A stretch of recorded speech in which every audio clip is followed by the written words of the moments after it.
I apologize for the delay. It turns out that the term roadmap is appropriate not only for negotiations, but for helping your guests find their way around the Mount Scopus campus. And the cab driver dropped our guests off, and they had to find their way to the Truman Institute. It's a pleasure to welcome you to the second day of our meetings commemorating the 15th anniversary of the Jordanian-Israeli Peace Treaty. Earlier last week, I was involved in President Peres's conference, Vedat Nasi, and one of the things we were told there in doing the organization was that the smaller the room, the better the talks, the better the audience. And I think we can say that this is our opportunity, not denying the excellence of much of what went on yesterday, to really have serious research presented and good discussion on it. Without further ado, because we are a little behind schedule, I will hand the rest of the proceedings over to the chairman of our first session. General, please.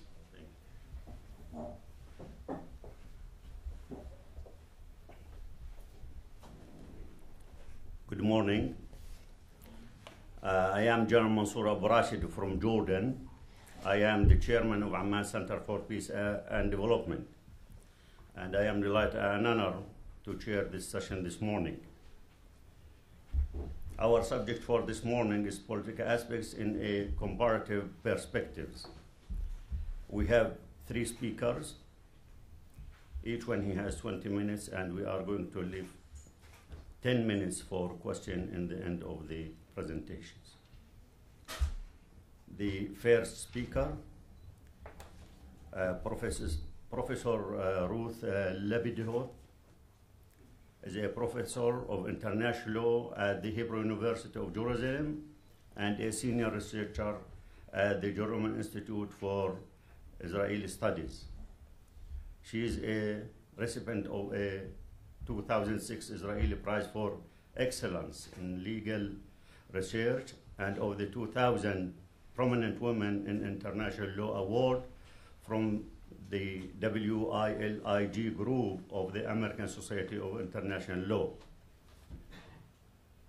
Professor Lebedot formerly served as a legal advisor to the Ministry of Foreign Affairs,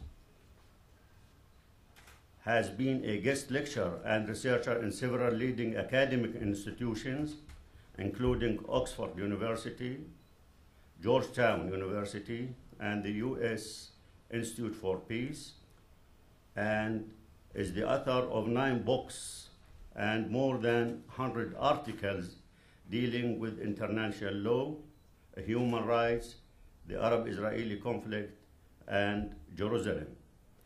Please join me to welcome Mrs. Roth.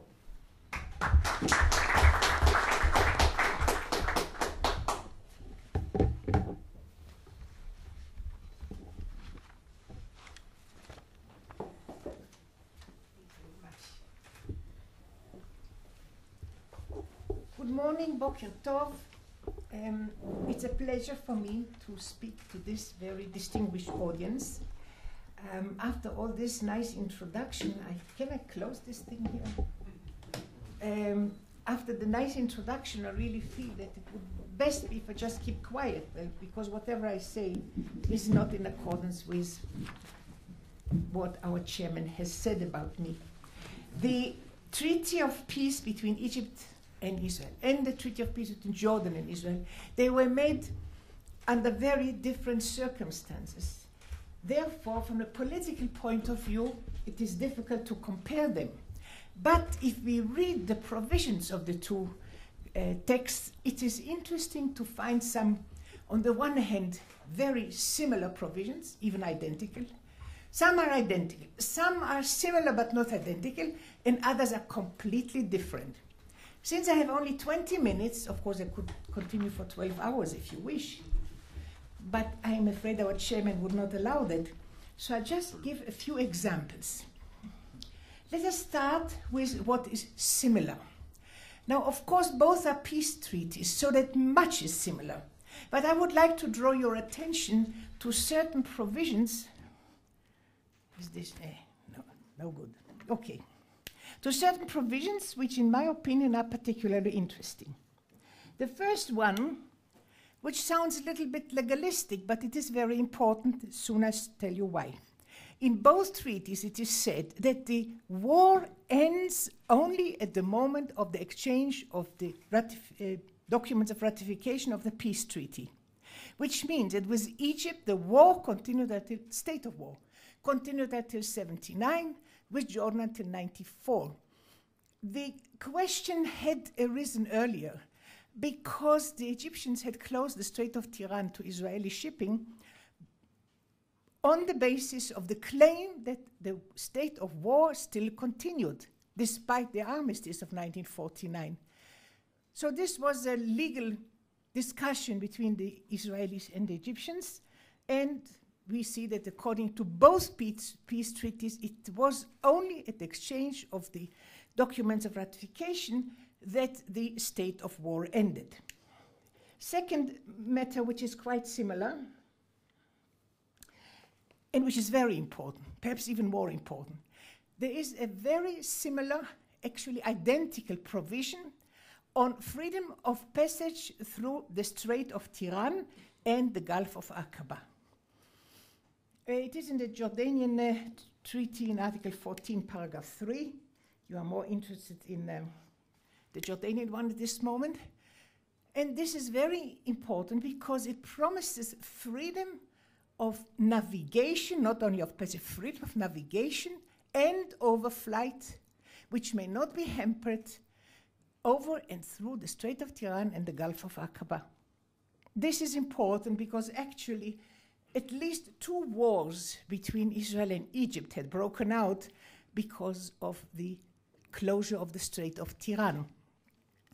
In 1982 was adopted a big general international convention, United Nations Convention on the Law of the Sea, according to which the passage through the Strait of Tiran would have been more limited because it does not lead to an open sea. It leads to the territorial sea of Jordan and of Israel. In this matter, both Jordan and Israel have the same interest in opposition to Egypt and to Saudi Arabia, who are located on the entrance to this strait. This provision grants very large rights of navigation, and it is also in conformity with the general law of treaties of straits, because the general law permits, under certain circumstances, specific agreements for specific areas. So here we have a provision which is similar, identical actually. And I think that this is very important. I hope that someday, even before the Messiah comes, we'll have a treaty also with Saudi Arabia, which will adopt the same provision. And then all the riparian states of the Gulf of Aqaba will have agreed on this special, very liberal regime of navigation. Another matter which is similar is the provision on dispute settlement. We have seen in the case of the dispute between Israel and Egypt with regard to the Taba area that this provision is not very, how should I say, I want to be polite, is not very helpful because it is not absolutely clear. I think fortunately, in the case of Jordan, the provision was, the text was proposed not by Jordan and not by Israel, it was proposed by the United States. So the lawyers of Jordan and of Israel are not to be blamed for that. It says that in case of dispute, there should be negotiations between the parties, and if the dispute is not solved, they should refer it either to conciliation or to arbitration. Now, how do we know whether it is conciliation or arbitration? Because in the case of the Taba dispute, Israel preferred conciliation and Egypt preferred arbitration, which means that the provision on the settlement of disputes is not clear enough. It is ambiguous, and it is both, in both treaties of peace, that we find this provision. Another matter which is in both treaties is the parties agreed to establish a claims commission. Claims commissions are usually established at the end of wars in order to settle private claims. So here we have this provision, but so far it has not yet been implemented, which means the provision exists in both treaties, but it is not actually applied. Another provision which is perhaps interesting is the agreement by both parties, let's say by all the three parties, to establish diplomatic and consular relations. Not only diplomatic and consular relations, but there should be a resident diplomat, a resident ambassador, and not some person who is an ambassador in another country who could also be appointed for Israel. But no, the parties agreed full diplomatic relations with a resident ambassador. So we have seen a few points of similarity. Not only similarity, but identity. With regard to similarity, I want to draw your attention to a provision which is amazing, to say the least. It is excellent in the treaty with Jordan. It is problematic in the treaty with Egypt. In both treaties it is said that the parties promise not to conclude agreements which are contrary, which are in opposition to the peace treaty.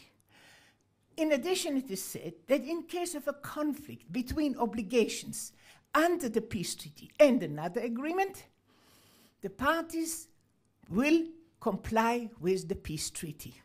Full stop. The reason for this provision, I can tell you the whole story and the whole gossip, but we don't have the time for that, is that Israel was afraid that someday the other party, in that first case Egypt, the other case Jordan, they would say, yes, we know we have a peace treaty with you, but we also have an agreement with Syria, for instance, for mutual assistance in case of war. So we have to go to war against you because we have this agreement with Syria. In order to prevent such a situation, this provision was introduced. As I said, it is in both treaties. But if you look at the Egyptian treaty, something very funny happened there. After it was more or less agreed that this would be a provision, the Egyptians suddenly had second thoughts, and the treaty was not signed. There were attempts to find compromises, and at the end, President Carter himself came to the Middle East. He had the breakfast and lunch with Prime Minister Begin and with President Sadat. And here is the compromise. I read to you the compromise, and I promise you, you are not sleeping, you are not dreaming, it's really written there. It says, the parties agree that this agreement is not, I give you only a summary, not the whole text, I have it here. This treaty is not superior to any other agreement. No other agreement is superior to this agreement.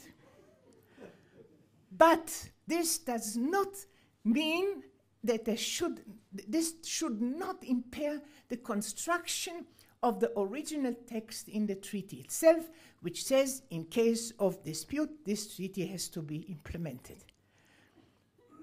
I think if a student in one of my seminars would have written such a provision, I would have said, hey, go away, this is not for you, this seminar. But it helped.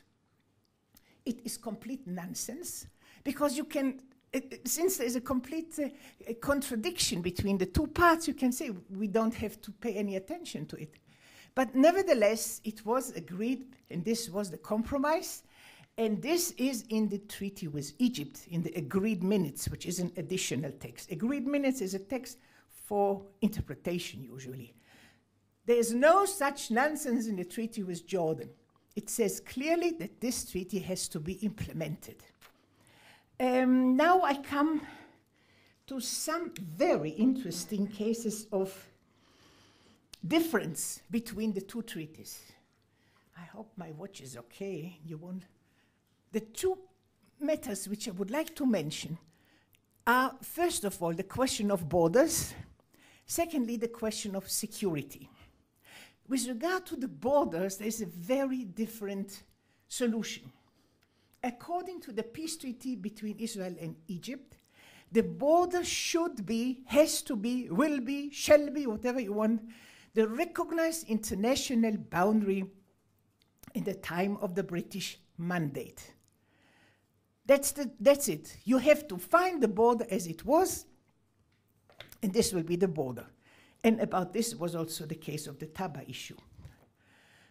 In the treaty with Jordan, it is much more, how should I say, more interesting, more moderate. It says the border will be established by reference to the old border, only by reference to it. So that the old border is not the new border, but it is only a basis to which the parties could refer when they agreed on the new border. The new border is very interesting. I shall not read to you the whole stuff now because we don't have the time and you will be bored. What is said there is in certain areas there are specific water arrangements where Israel used to take water under the armistice agreement between the armistice agreement and the peace treaty. There are arrangements to continue the right of Israel to get this water. But what is much more interesting is the special regime established for two areas. One is the Naharaim area, Al-Bakura in Arabic, and the Tzofar area, Al-Ranem in Arabic. The Naharaim, you all know, it is in the north, it is where the two rivers meet, and Tzofar is in the south, in the area of the Arava. Here it is said, here it was established a special, original, interesting regime for these two areas. What the reason is, according to agreement, that the areas are under Jordanian sovereignty, but Israel has certain rights there because the land is owned by Israeli landowners. And here we have a very interesting cooperation, coordination, and division of authority. The land belongs to these people, but the territory belongs to Jordan. Jordan has sovereignty, and Jordanian law applies except for what is written in the agreement. And in the agreement it is said that the landowners and the invitees may come to this area easily without the need for a visa, and the Israeli police force, Israeli police officers in uniform can be there and control the behavior of the Israelis in that area. In other words, in matters of criminal behavior, in which only Israelis are involved, the police, which has the authority to deal with the cases, is the Israeli police. And if you go to the north, you will see that if you want to go into this area, you have first to go to Ashdod Yaakov to get an invitation and a permit from the owners. Ashdod Yaakov is the main owner, to go into this area. If you look at the agreed minutes which are attached to this treaty, you will also see that there were hopes that this area would be the source of a partnership for peace. The partnership has not yet been very active, in particular because there was one case where one Jordanian soldier lost control and started to shoot, and some Israeli school children were killed. And I remember at that time even King Hussein himself came to the house of these people to pay his respects and his condolences. But it is still there, and it is very interesting to have such a special enclave on the border. For how long? For 25 years. But even after 25 years, you cannot simply say, I don't want anymore. If you don't want anymore, you have to start negotiations in order to find an agreed solution.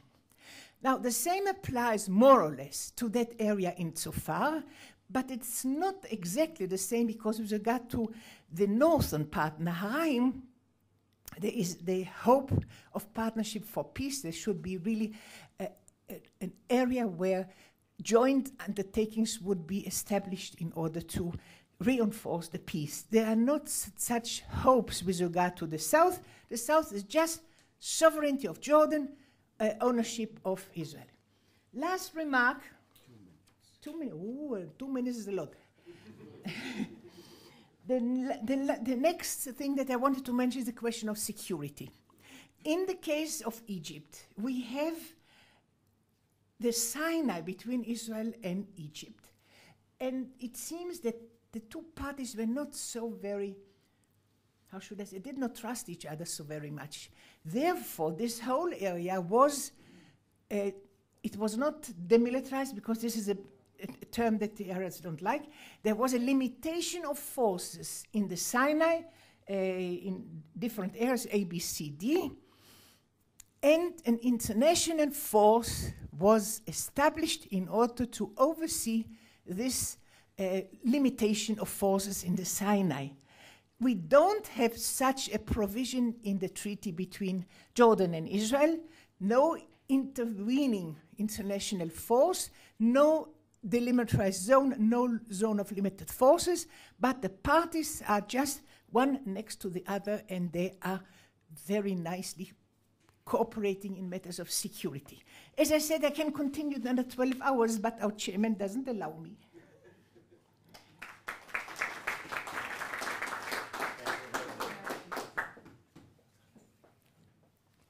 Thank you very much for a very interesting presentation. I fully agree that this session needs more than 2 hours because one of the architect of the peace treaty, he's sitting around this table, and I am sure that he has a lot of notes about what the professor she said. And myself also, I was one of his assistants when we demarked the border between Jordan and Israel, and when we put the special regime for Nahraim and at Sofar. We did that agreements. Anyway, thank you very much for your presentation. It's very wealthy, and we heard new things about that. Thank you. Our next speaker, Professor Eli Poudey. He's going to talk about the celebrating national identity from Arabism to Jordanism. Professor Eli, I met him some years ago in Jordan. He participates in one of the conferences there. And from that days, I have a good connection with him. Professor Eli completed his PhD at Tel Aviv University in Middle East Studies and postdoctorate at Cornell University in New York. His main fields of interest are inter-Arab relations, the Arab-Israeli conflict, and education and culture in the Middle East. For the last 5 years, he has been chairing the Department of Islam and Middle East Studies at the Hebrew University of Jerusalem. He served as the editor of the New East, the Hebrew Journal of the Middle East and Islamic Study Associations of Israel during the year 2000-2008. He is also senior researcher fellow at the Truman Institute for the Advancement of Peace. Professor Poudey published and edited several books, and I have most of his books. It's a long list, but I want to mention for maybe 1 or 2. One of the books, The Quest for Hegemony in the Arab World, The Struggle Over the Baghdad Pact, 1995. He is also a frequent commentator in the Israeli Daily Ha'ars and various TV programs. His current research deals with the ways in which the Arab states celebrate and commemorate their national holidays. And today he will speak on celebrating national identity from Arabism to Jordanism. Please, Professor.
Wow.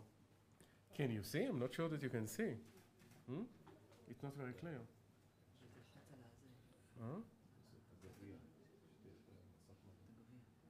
מה לעשות, להגדיל?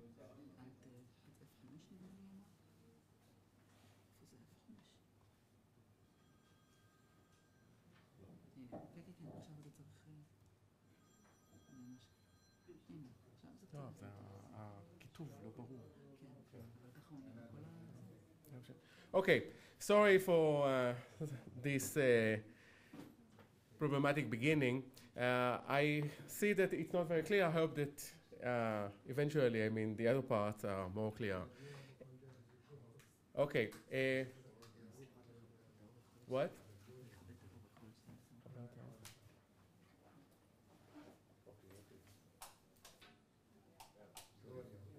Better? Okay. Good morning, everyone. My subject is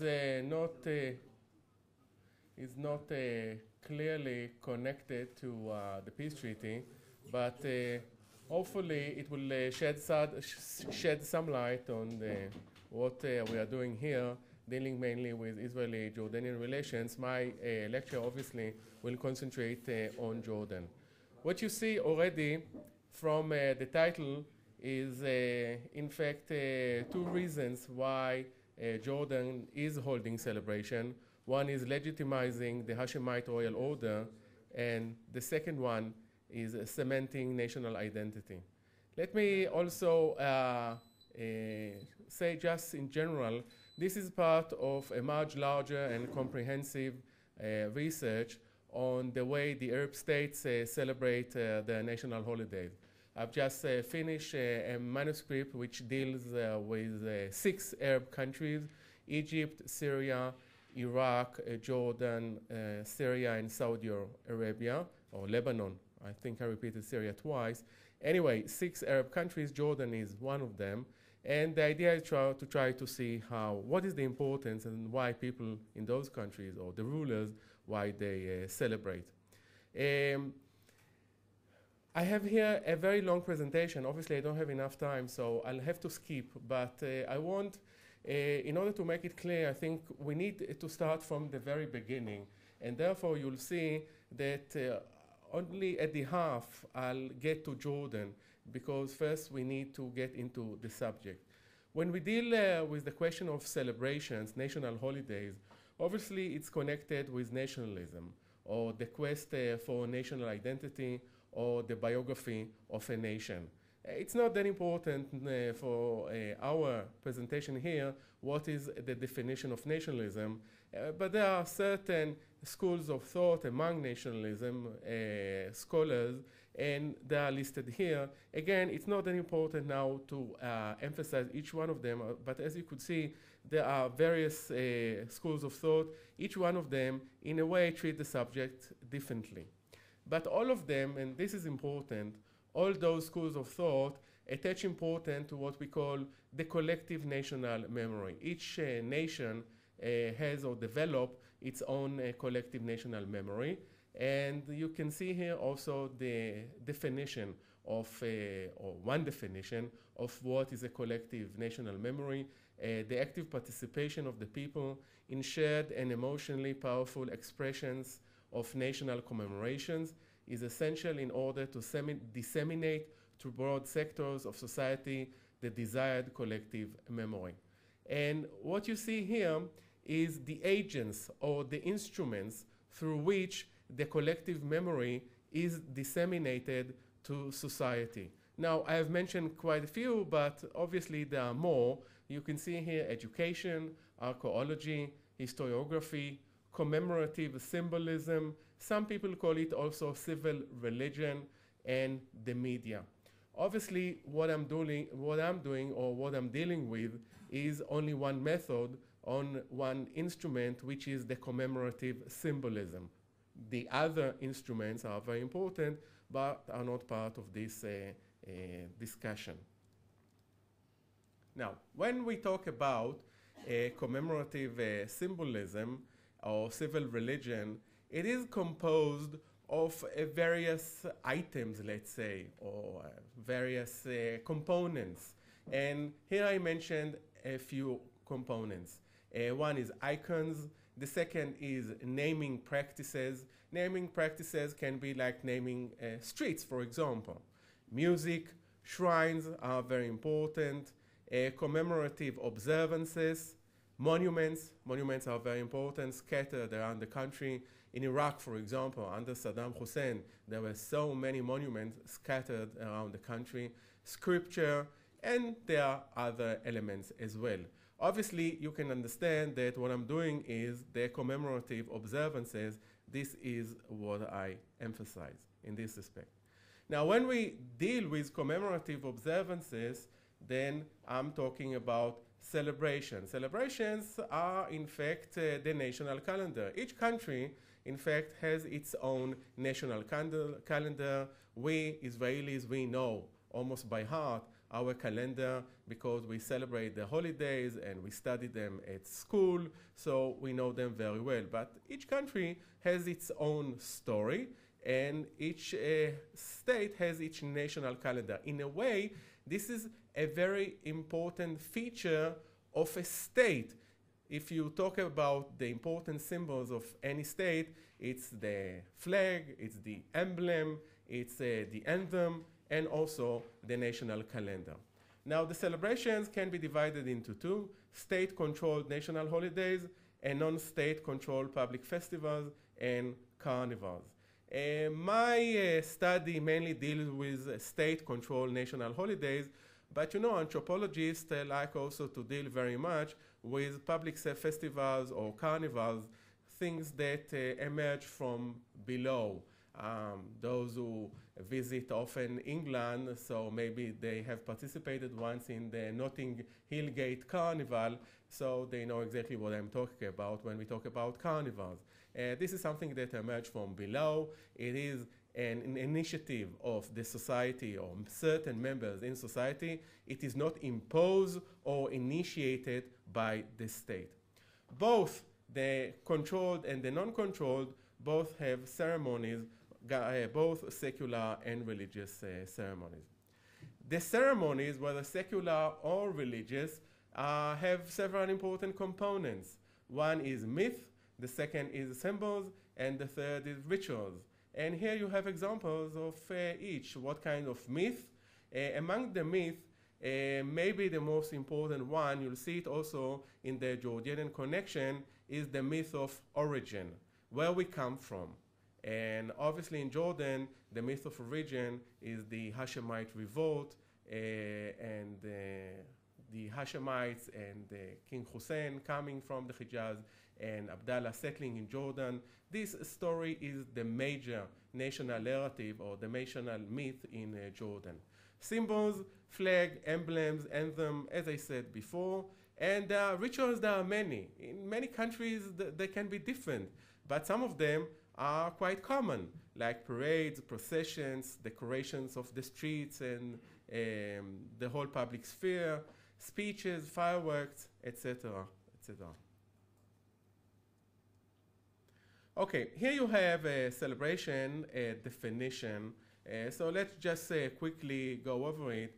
A state celebration is associated with the state, the ruler, the regime, or a sublime value. Martyrs' Day, for example, is a sublime value that is meaningful to the regime and possibly to the inhabitants of the territorial state. This is not the end of it. The event includes the participation of at least some members of the political elite and a significant number of citizens.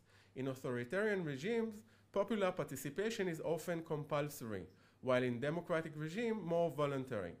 The number of participants in the celebration varies according to the nature of the regime, its level of legitimacy, and the state's longevity. The event includes the decoration of the public space and the initiation of certain ceremonies and rituals. And here, again, you have different examples. Taking oath, laying wreaths on tombs, graduation ceremonies, public speeches, inauguration ceremonies, laying foundation stones, artistic shows, military parades, popular processions, and fireworks. State symbols, flags, emblems, anthems, portraits of the rulers are widely used in the public space before and during the holiday. This celebration often reflects the national historical narrative, emphasizing the myth of origin, the role of national heroes, and some other historical landmarks in the history and of the state and its people. Okay, I think that's enough in terms of... Now, why rulers and people celebrate? I'll go over it very quickly because I have here quite a lot of information, but I don't think that is necessary right now. So just to make it short and simple, the first reason is national identity.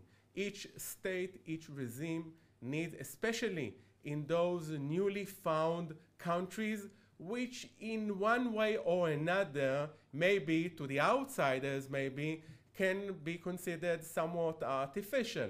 They need to attach the citizens to the homeland, and therefore you need to develop. And this is why it's the most common explanation offered for holding celebrations. Okay, the question of national identity in our connection, of course, this is the Jordanian national identity. Okay, the second reason is legitimacy.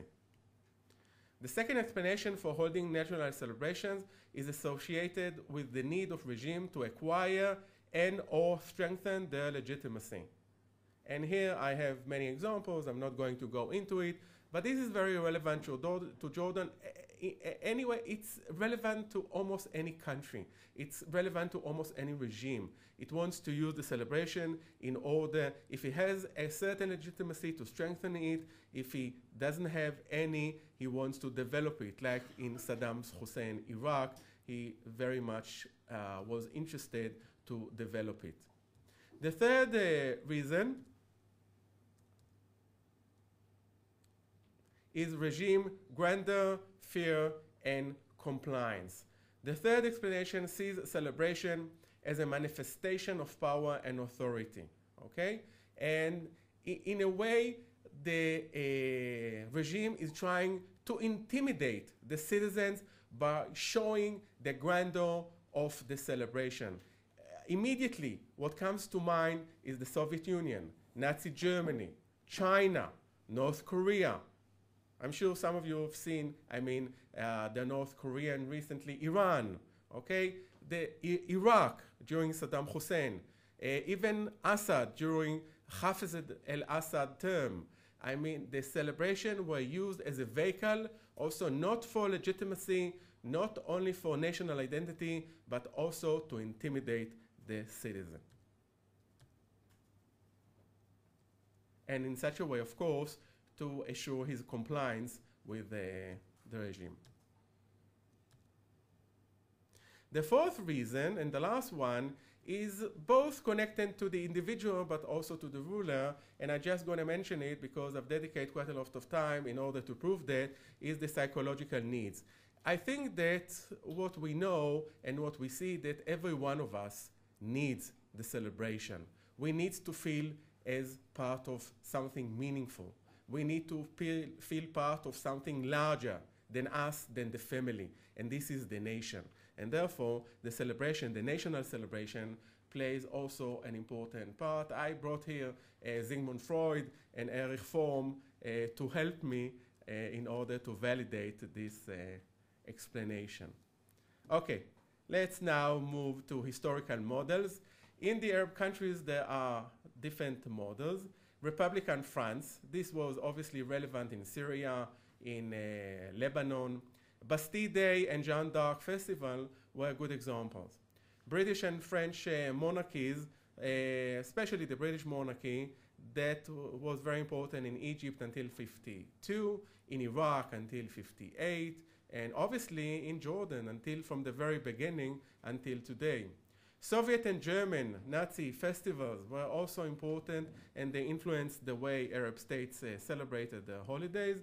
And also we have the Islamic and the Ottoman heritage and the Islamic festivals, Eid al-Adha, Eid al-Fitr, Mawlid al-Nabi, Al-Isra wal-Mi'raj, Shi'i holidays. They are important, of course, as well, and they have their own tradition.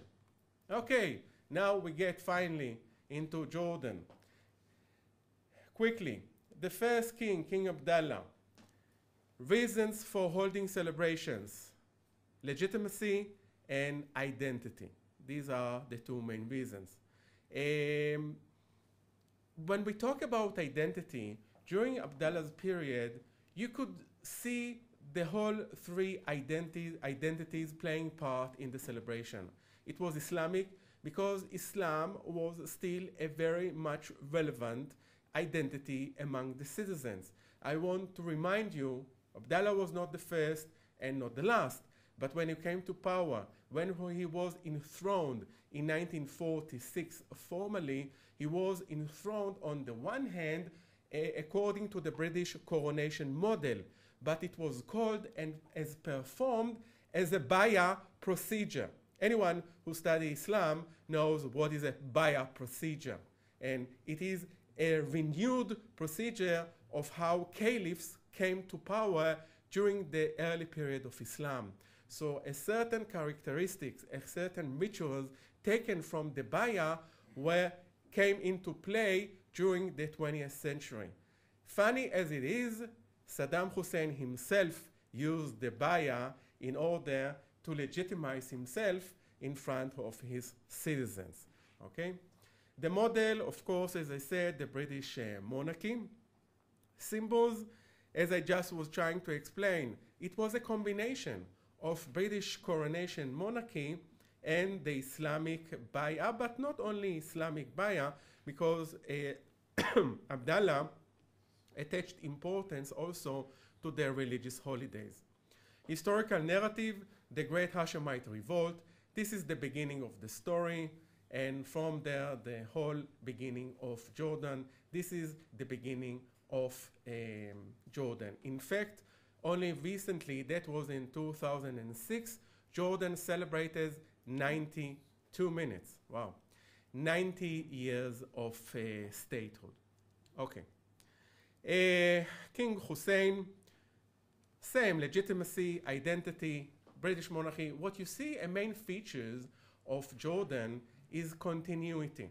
Because in contrast to other countries like mainly Iraq, but not only Iraq, there was a lot of interruption because every new regime erased the previous calendar and in many ways built a new one. In Jordan, the same calendar more or less, there are variations, but not very many. So there is a lot of continuity in the national calendar. So it means it transmits to the society a certain continuity and stability, which is more important. And when you want to build your own stability and legitimacy, the stability of the national calendar is, of course, very important.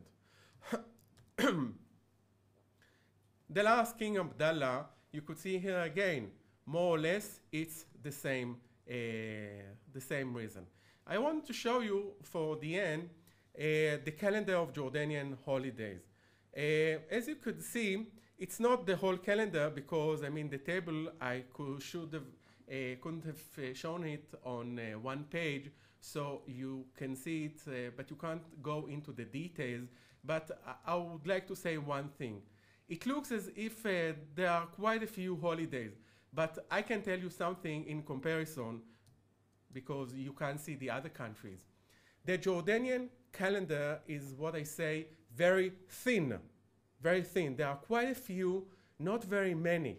And this is interesting. King Abdullah II, he abolished in 2007, he even abolished 2 holidays. He said for economic reasons, but the net result is the national calendar is quite thin. In comparison, under Saddam Hussein, for example, you had more than 20 holidays. So what does it mean? Now, my impression is that, or I would say this is one of my conclusions, that as you find more holidays, perhaps it shows you that the regime feels less secure and perhaps he is less legitimized in his own eyes and in the eyes of his citizens. So a thin calendar by the Jordanian state may imply that the Jordanian state and regime is more stable and more legitimized than some of us may think. Now, I have very nice pictures of some holidays. So if you just allow me 1 minute, because I think it's interesting. This is seen from the first celebration of Jordan's Independence Day in 1946. You can see the public space. You can't see too much, but you can see something. Scenes from King Hussein's crowning ceremony. You could see him on his seat and here reviewing the army. Celebrating Independence Day, you could see here a big portrait of Hussein. There is not much of idolizing, leading, in contrast to Saddam Hussein, for example, where there was idolation of the ruler. This is not the situation. The kings in Jordan do not usually idolize themselves. Here you see a very unique example. You see a big portrait of Hussein, but usually that was not the case. King Hussein celebrating Eid al-Fitr, as I said, religious holidays are very important. Now see also how he is dressed. We are talking about the same holiday. On above as a religious dress, in the bottom you could see him as an officer getting the blessing of those who coming to the palace. Scenes from the military parade upon the celebration of Hussein's Silver Jubilee. This was a very interesting occasion in 1977. Here you see also a very interesting emblem on that occasion. I'm not going to go into explaining it, but it's very interesting as well. This is connected. Also, these are scenes from King Abdullah II coronation, along with his wife, Queen Rania, held on the occasion of the Great Arab Revolt Day and Army Day. So his coronation was on the same day, and here you have a fusion between the original myth of origin and the king as embodying the state itself. And here, this is the last picture. On Independence Day, Jordan Hashemite line of succession. What you have here, this is Abdullah, the second is the last representative of the same line of succession, beginning with Hussein from the Hijaz, Abdullah, Talal, and King Hussein. Thank you very much.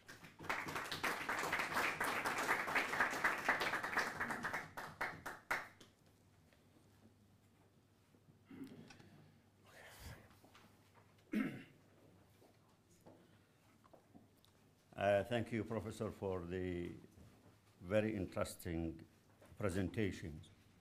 I want to mention 2 things about Jordan. that it comes in the presentations about the statue. One of our prime minister, he wants to surprise late King Hussein in his birthday. And in his birthday, he organized a reception. And for 6 months, he brought artists, and they built a big statue, and they cover it, and they wanted to surprise His Majesty when he is coming to the celebration. But late King Hussein, he didn't go to that reception, and he didn't like the statue, and for that reason, the day after, they cut the statue and they sent him to the to melt it. This is one thing. Cabareti, yeah. The other things about the military parade. After we signing the peace treaty between Jordan and Israel, the Jordan army stopped all the military parade. This is the two things I want to mention about the Hashemite Kingdom of Jordan. Our next speaker, Professor Ishaq Reiter. He is a teacher at his teachings at the Conflict Studies program of the Hebrew University of Jerusalem and the Department of Political Science of Ashkelon Academic College. He's also a senior fellow of the both, excuse me. He is also a senior fellow of both the Truman Institute and the Jerusalem Institute for Israel Studies. His bio is very long. I don't want it to mention all what is written here, but I am personally know him for maybe 6 years ago or more. His recent books are National Minority, Regional Majority Palestinian Arabs versus Jews in Israel, Jerusalem and its role in Islamic solidarity, War, Peace, and International Relations in Contemporary Islam, Muslims, Scholars on Peace Treaty with Israel. In Hebrew, this book in Hebrew. And our speaker is going to talk about the Jerusalem. Please, Professor.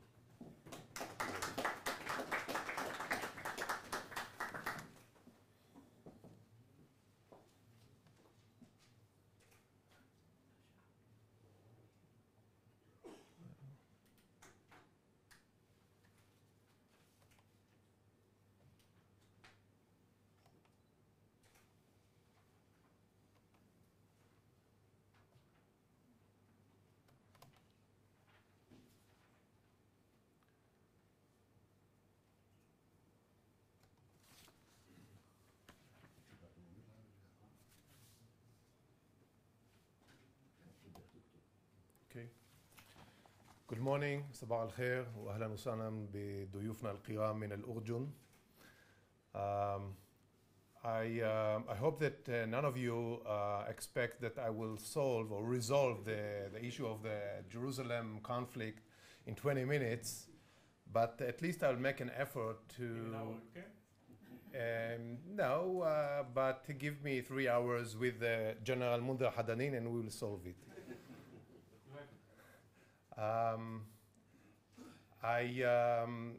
would like to perhaps illuminate few issues regarding to my study on conflict resolution, and particularly in Israel and Palestine, a study that I conduct here at the Truman Institute as well as in the Jerusalem Institute for Israel Studies.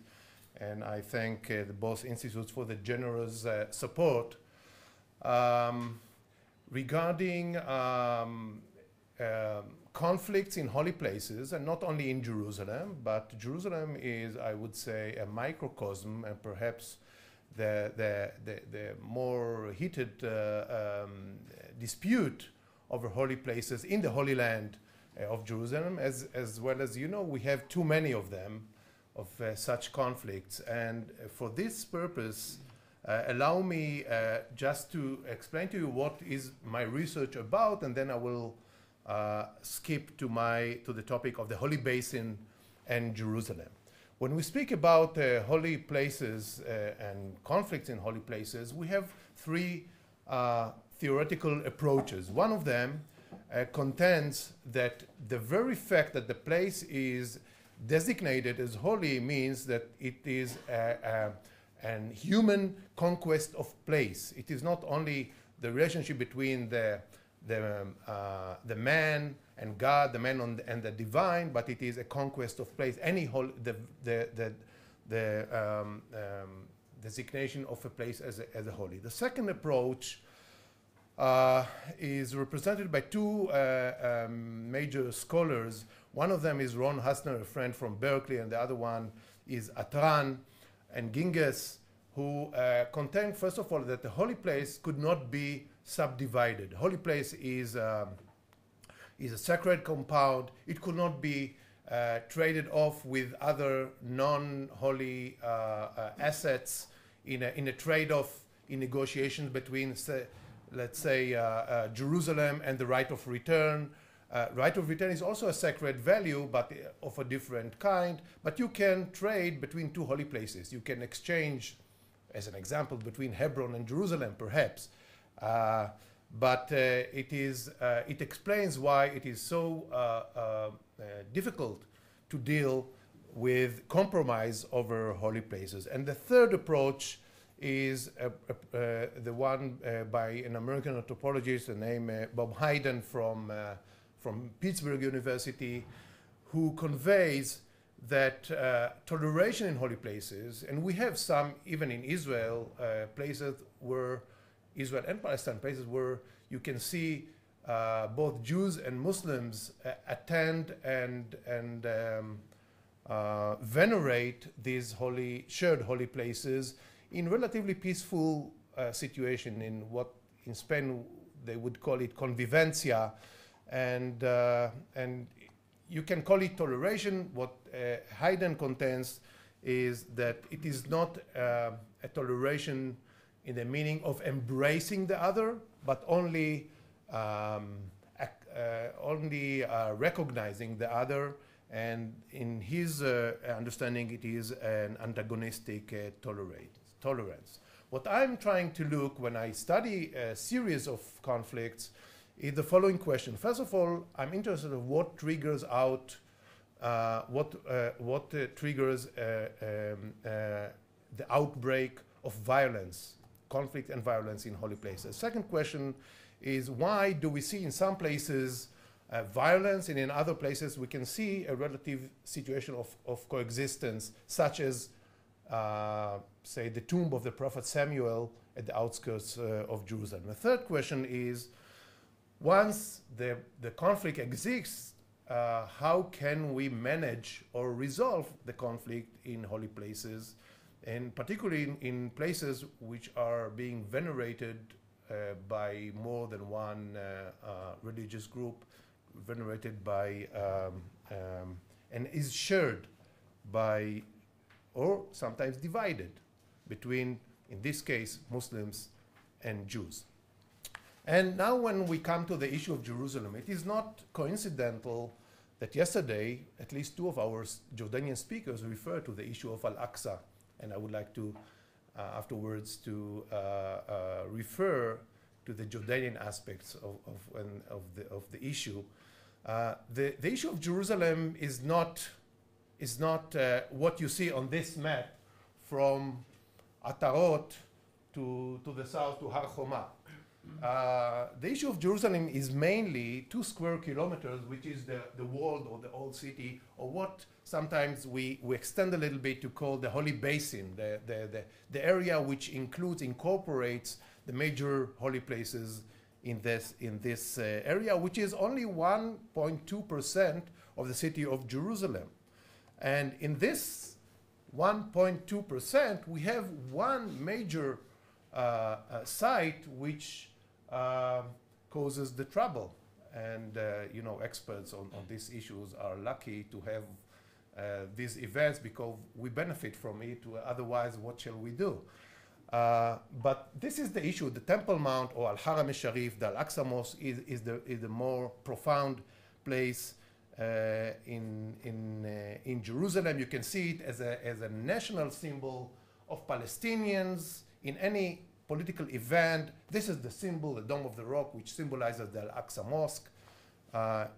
In Israel, many do not understand that Al-Aqsa is not only the structure of the Al-Aqsa Mosque, but it is the entire sacred compound, what Jews call the Temple Mount, Har HaBayit. And for Israel, and this morning I read in Haaretz newspaper that the Ministry of Education decided to include the city of David in Silwan as a major site for the students to visit and to be educated about the history of Jerusalem. And the organization which is running the city of David is the El-Ad Association, which is a problematic issue for itself. They also are being authorized to dig archaeological excavations in Jerusalem. And here you see one of the symbols, a postal stamp marking 3,000 years for the city of David, whereas the Palestinians mark 5,000 years for the city of Jebus and Jebus, the Arab Jebus according to the Palestinian and Arab narrative. So what is the problem here? And for the shortage of time, I will try just to reveal to you one of my few of my insights and perhaps conclusion regarding the issue. The Clinton parameters of dividing the sacred compound and dividing, establish a dichotomy between what is Jewish, it will be under Jewish control, and what is Arab and Muslim under Arab control. It didn't work. The Arabs mocked these parameters, and we saw that the Camp David 2000 summit failed. This cartoon by a Palestinian animator in a daily here shows how they actually mock the issue of upper sovereignty, lower sovereignty, and so on and so forth. And it is said that Yasser Arafat responded to Clinton parameters by saying, okay, if you want us to be up and the Jews to be down, I mean underneath, so let us apply to the entire land of Palestine. But what I'm trying to understand when I refer to the issue of holy places, and in a comparative perspective, also with other conflicts around the globe, such as India, the Balkans, and other places, is what can we learn from issues that stimulated violence, and how the violence is being contained, how the violence is being controlled by authorities. If you take the Hebron case as an example, the Cave of the Patriarch, which is in fact divided between Muslims and Jews since 1994. I mean, until 1994, we had many disturbances and violence in this area. Since 1994, when the Goldstein massacre took place, and 29 Muslim worshippers were assassinated by Goldstein, the army took charge in this place, and they controlled strictly the compound and all of the security arrangements and other arrangements, and they actually coordinate between the Muslim Waqf and the Jewish administration of the compound, and they serve as a controlling the monitoring and controlling body that oversees what happens in this site. Imagine that we replace the army, the Israeli army, which is a problematic issue for itself, that the army controls a holy site, but this is unfortunately the situation on the ground. Imagine that we replace the army with an international body, international security body, and how this, I'm sorry, this is mine, how we can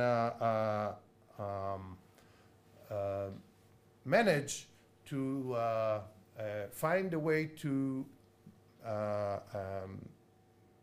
play down the violence in this area. Now, if we go to the issue of Al-Aqsa or the Temple Mount, what I find and I compare here is, first of all, and this is very relevant to the event that take place these days. When one party or two parties that share a holy site claim sovereignty and try forcefully to transgress the rights of the other, to transpass into the site, the claim and the action that are taking place result with less sovereignty. Because when violence takes place in a holy site, the authorities have to intervene and to establish order, and the result is that the party that is interested to expand its sovereignty and expand its control in a site has less. Take as an example the Ariel Sharon visit in 2000, in September of 2000, that was a result of which resulted with the outbreak of the Second Intifada. For 3 years, visitors could not attend the Holy Shrine and to implement the right of access to their major place of veneration. Take the example of the opening of the exit to the tunnel, to the Western Wall tunnel of 1996.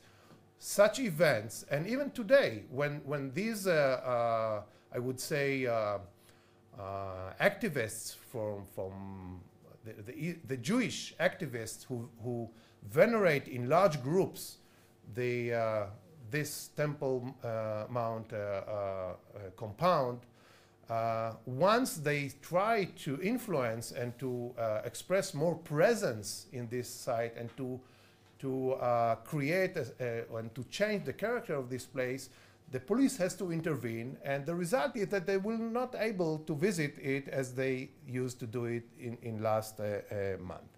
A second, I would say, finding or conclusion here is that when one party tries to unilaterally change a status quo, the result is that it stimulates more conflict and intercommunal violence. Then what I'm conveying here, that provisional arrangements lead to non-violent cohabitation. And if we take the Temple Mount itself, the Temple Mount Haram compound, between 1967 and 1996, the level of conflict and violence in this site was relatively low, because there was an understanding. It was what Teddy Kollek used to call, and before Teddy Kollek, Moshe Dayan established actually a new status quo after 1967, and there was a kind of an understanding between the Waqf authorities with a remote control with Jordan and the Israeli police and the mayorship. So if none of the parties tried to violate the status quo, there was relatively a quiet situation in this area. And a final conclusion here is that we are in need of a strong controlling body. I'm not sure that the Israeli police, because the Israeli police is getting its orders from the government, and the policy of the government is sometimes confusing in this regard, because currently we have a right-wing government that has a problem to tell the extremists of the Jewish side not to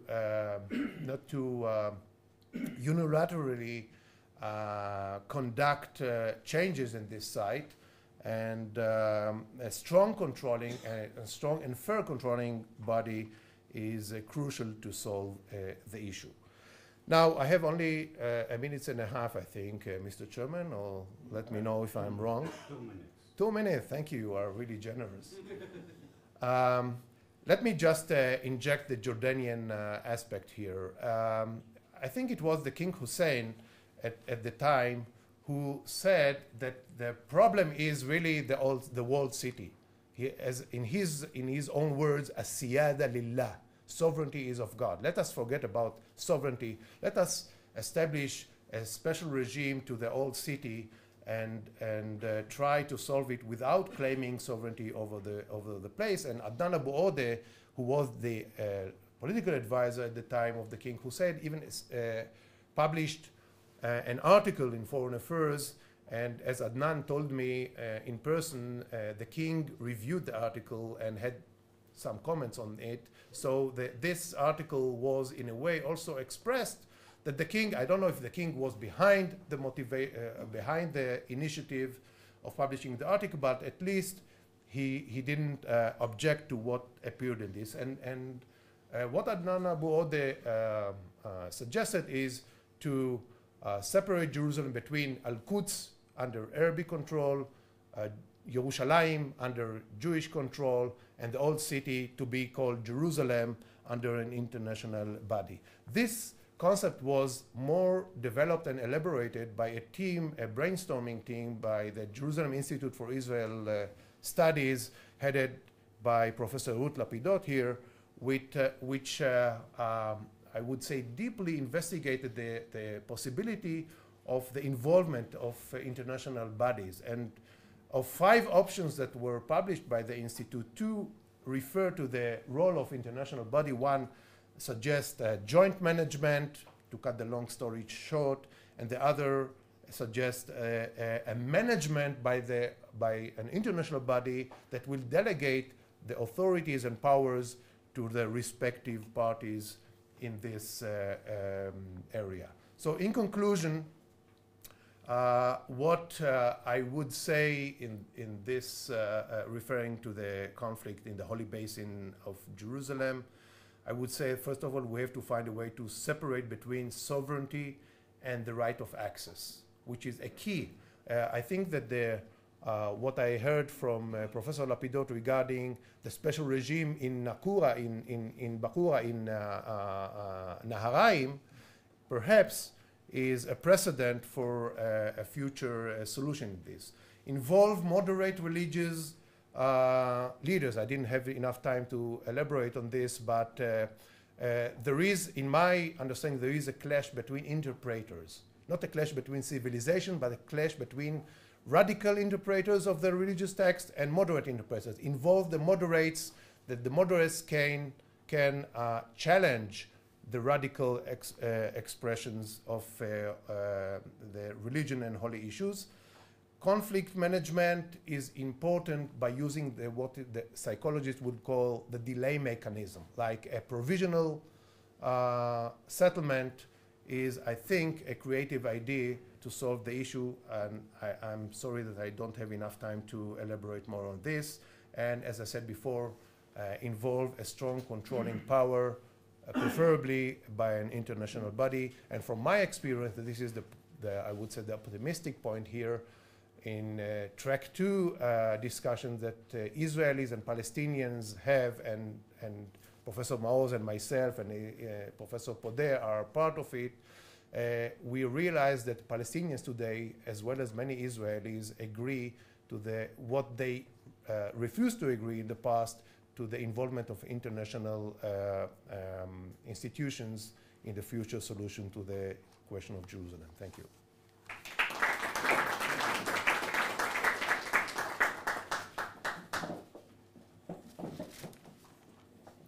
Thank you very much, Professor, for your presentation. It's very complicated issues, but I hope one day we can find a solution for this issue.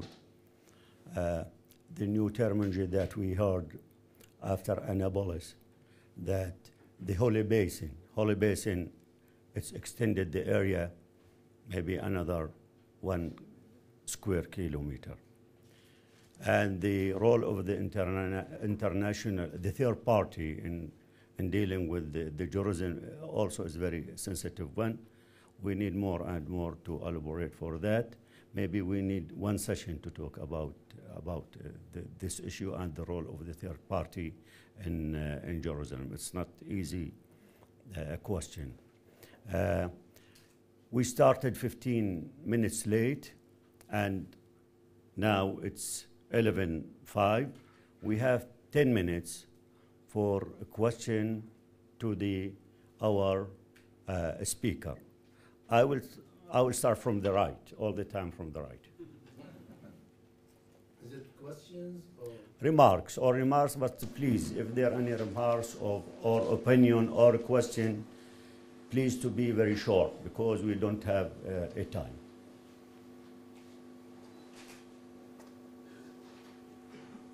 Ma'am, please. Very short remark to its writer. He used the term holy basin, and I think it's perhaps safer to speak of the historical basin, because not everything in this basin is holy. There are many holy places in it, but it is not fully holy, because it does not have the status of holy places as a general expression for the whole area.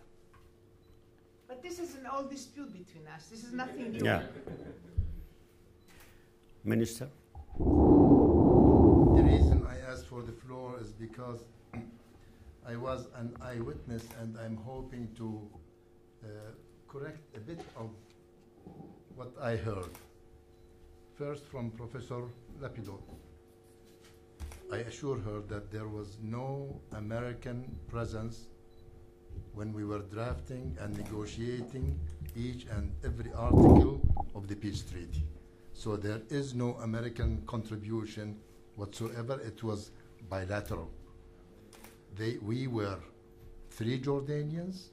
One was acting separately because it's military affairs, and 2, of which I was one, were handling the treaty and the reference to annexes, and then the annexes thereafter. Arbitration, reconciliation, or the means of settlement of disputes. I also assure everyone that this particular article was the last to be settled, and it was settled when the late Rabin came to the Hashemiya Palace. With him was Perez, Barak, Rubinstein, who was with us yesterday, Ben Ari of the military justice system, Zwebel, was it? Yeah, from the secretary, from the Ministry of Foreign Affairs, not Zwebel. What's that? No. Sable, bless your heart. Yeah, was there, yes. And the first... Robbie, he's here. The white hair did not allow me to recognize you. What happened? The first comment that Rabin mentioned was the stubbornness of the Jordanian negotiator on insisting that arbitration would be the method of settlement of disputes. Again, there is no American input because he was not American, that fellow. And it was the first time I hear Rabin personally criticize, not in very kind words, a Jordanian negotiator. But I braced myself because the next one was an attack on me by Rabin, God bless his soul, that he even suspected that I wanted peace because of the grinding that we had to do in the water issues. And then it was agreed quickly that we first go to reconciliation, and if reconciliation failed, then we go to arbitration. That was the succession of the mechanism of settlement of disputes. I am pleased that you refer to the text of the borders because it was drafted with this hand.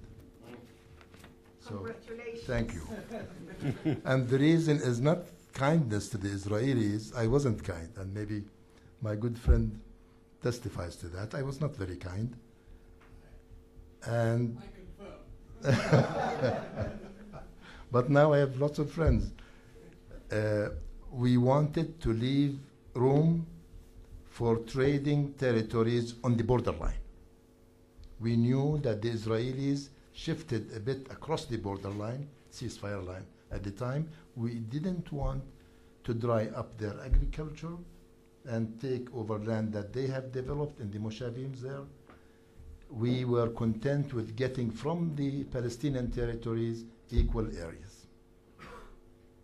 But you never mentioned anything about the refugees, the article on the refugees, but this is a different matter, another matter, and the role that Jordan should play in the Islamic holy mosques. May I shift to Professor Pode? There is no such thing as the Hashemite revolt. And you are an academician. Where did you get that? Where did you get that? It was repeatedly mentioned, Hashemite.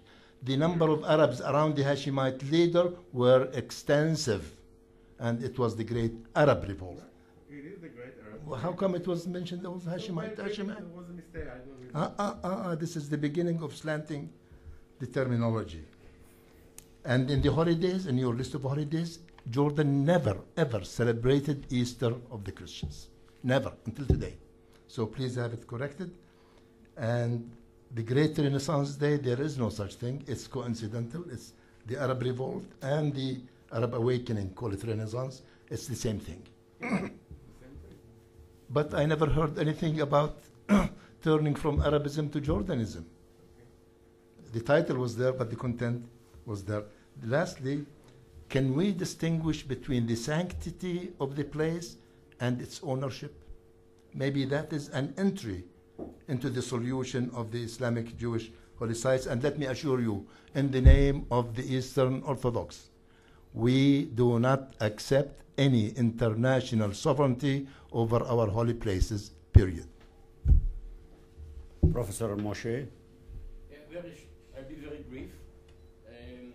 Professor Rapidot, probably you didn't have time also to compare the economic aspects of the two treaties, because Jordanian Israeli history is full of provision for economic cooperation, none in the Egyptian one. Professor Podeh, you mentioned that the basic for the new identity in Jordan is, I agree, the Arab revolt. How about going back to the Hashemite?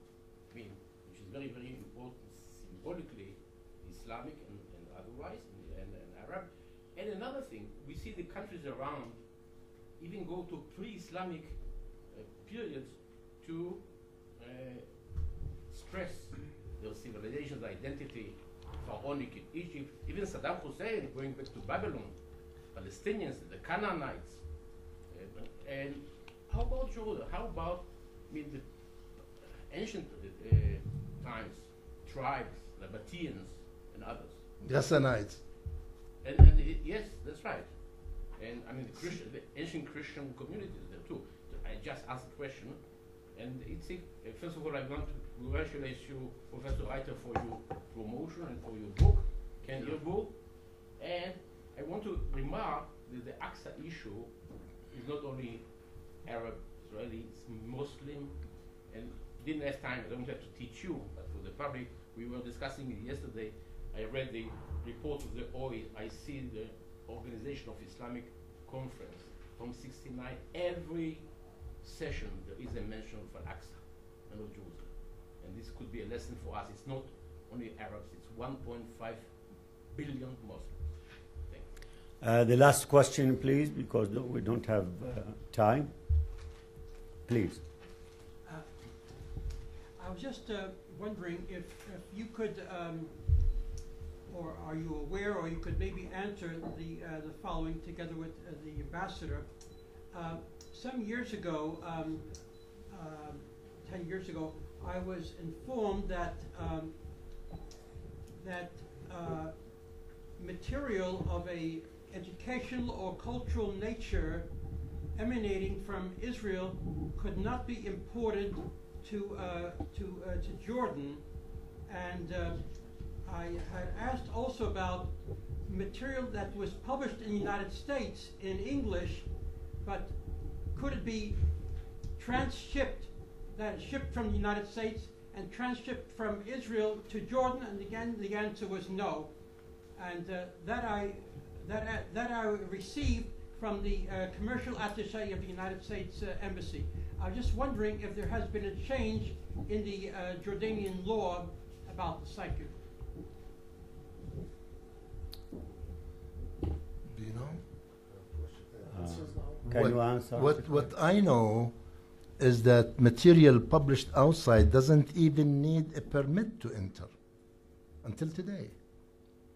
Whereas material published inside Jordan, and I've done both. I've published inside Jordan and outside. Books coming from the outside do not need a permit to be imported, be it Israel, the UK, or the USA. Materials published inside require permission from the Department of Publications. They review the manuscript and they allow its publication domestically because they view that any publication within Jordan means the consent of the authorities on the contents, and that's why they want to review it. I published inside, I published outside. I never got any permit to import my books from the outside. They come in, they get marketed inside Jordan. But maybe it's a special case that you're talking about. I cannot verify it or deny it. I can tell you my personal experience and the law. The law says no permission to import any published material, any written material, be it magazines, books, articles, you name it. You can bring them in and distribute them without any permission. The justification is that it's a foreign language and only the elite reads it, so no problem. I have 2 minutes left for the speaker to answer the question. As to the question of the settlement of disputes, the article is very much the same like the one in the Israel-Egypt treaty. And this one was proposed by the United States, so not the one in the Jordanian one, but the one in the Egyptian. Thank you very much. Okay, that means that you allow me more time to respond. Yes, of course. Okay, thank you very much. So I'm nice. I hijack her minutes. Okay, thank you very much for the comments, but I have an answer for every one of them. First of all, the question of terminology. At the beginning, the holiday, Eid al-Thawra al-Arabiya, the Great Arab Revolt Day, was called in the Hijaz by Hussein Eid al-Nahda. That's why you see the word Renaissance. Eventually, of course, it became Eid al-Thawra al-Arabiya, as you said, and it changed. But that's why you see also the word Renaissance, revival, for Nahda. This is one thing. And secondly, for the question of Jordanian and Arab. As you could see, I have changed the title of my lecture, but nevertheless, a very short, quick answer to your question. There was a shift in Jordan from Islam remained always a central component of the holidays, but there was a shift from an Arab to a Jordanian identity, and that was very crucial and very significant in the celebrations, because Jordan at the beginning, its major identity as if it had somehow, in confronting the other Arab countries, it had to establish itself and did establish itself on the myth of the Arab revolt, which belonged to all the Arabs. I want to remind you that Eid al-Thawra al-Arabiya was also celebrated in Iraq until '58. This was something that was connected to all the Arabs. So initially, the identity is based first and foremost on the Arab identity. Then the Jordanian, in terms of priority. That have changed since Hussein at a certain point. But even in the 50s, he was mainly following Nasserite footsteps by trying to emphasize Arab nationalism. I'm part of the Arab club. I'm part of the Arab nation. And therefore, I need to celebrate the Arabness of Jordan. But after '67, once Jordan became more Jordanian, as Iraq and Syria, every one of them emphasized more its own local wataniya, then you could detect that on the holidays as well.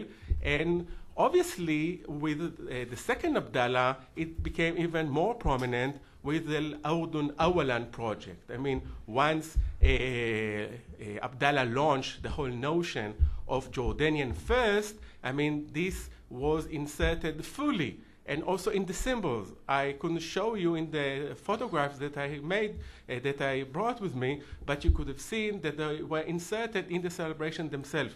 So you could quite clearly see the shift from Arabism to Jordanianism in the realm of national celebration, in my view. And the last thing, if I mentioned Easter and that is not correct, first of all, I correct it, but secondly, it was taken from a formal national calendar, and so we have to check that first before we correct it. Thank you. I know that. Yeah, okay, so I get But your you word for that. You overlooked a very important article in the Constitution. Okay. Jordan first, and these are all casual events. The important thing is the Constitution, and Okay. the article says that Jordan is an integral part of the Arab nation. Exactly, So right. where is the Jordanism there? Well, you have to look into the components of the celebration You and talk to about see casual many events. Jordanians. I'm talking about Constitution. Okay. Okay, Rector.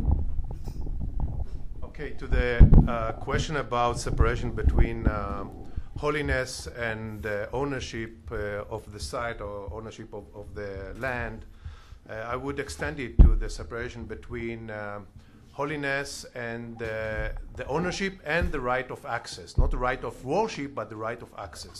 And there is one example that shows that this separation worked. It is the Western Wall disturbances that broke out in 1929, and there was an international commission of inquiry, resulted with a separation between Muslim ownership on the Western Wall and the Western Wall Plaza, and a Jewish right of access and worship in the place. And it worked throughout the British mandate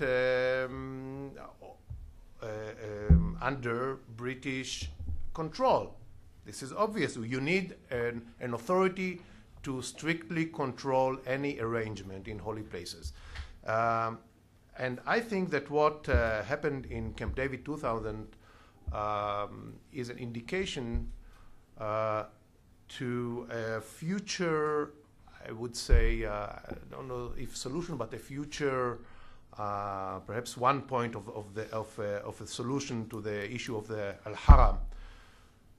In Camp David, Yasser Arafat denied the Jewish attachment to the site, and he conveyed that the temple never existed in Jerusalem, which offended not only the Israeli delegation to Camp David, and you can read the book by Shlomo Ben Ami about it, or Gilad Sher, but also the entire Israeli Jewish society in Israel, that the Palestinians do not recognize Israel's attachments to their holy places. And I think that if the Palestinians of today would recognize publicly Israel's historical role in this place, it will be part of a compromise for the future. Thank you. Okay, thank you very much. Please join me to thank the three speakers. Thank you very much. We have 5 minutes break.